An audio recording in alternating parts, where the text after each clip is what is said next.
What's going on? We are now week 2 after lots of mistakes from week 1. Still implementing things that I suck at, and I am struggling to recruit quads. So we are doing a safety squat bar with a narrow stance and ollie shoots. First heavy-ish set. That was on my last without a belt was 425. This is 475. Things are feeling pretty good, surprisingly good.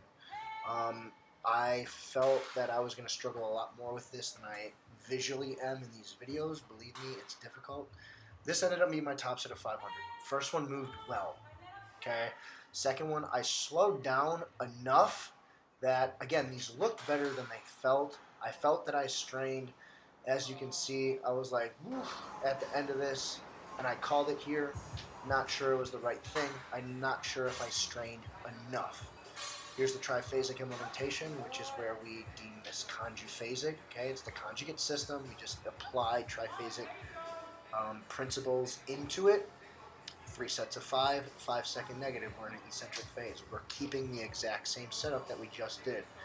These have a tendency by the last rep to be an RPE around 8. Some people, depending on the level of lifter, will creep into an RPE 9. That's not the intent. So this weight has to be manipulated often. You can see that this taxed me pretty good, as I look like I'm going to die afterwards. After that, we're rolling into your standard accessories in the conjugate system.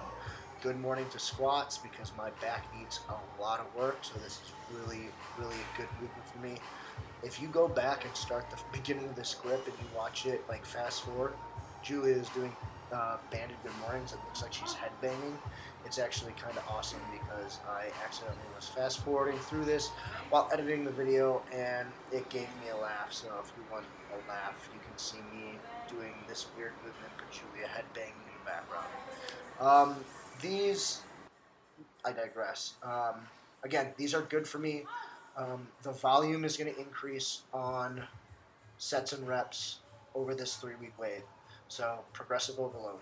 Okay. This week the sets go up by 2. Next week, this week the reps went up by 2. Next week the sets will go up by 1. I made an IGTV post about reverse hypers. Okay, very adamant about this. I have a recovery swing day and a heavy day. This is a heavy day, and you'll notice that I am not letting the weight swing back under me. I am resisting it with my glutes as much as I can. I will be making a post about that, or an article about that later on in a month or next month. And heavy carries. I had a lot of issues with my bracing 2 meets ago. This last meet it was not an issue, and I refused to let it become an issue again. So while working with one of the local chiros, we noticed that my anterior lower abdominals were very weak, and so this is one of the ways that I'm mixing it up to train that.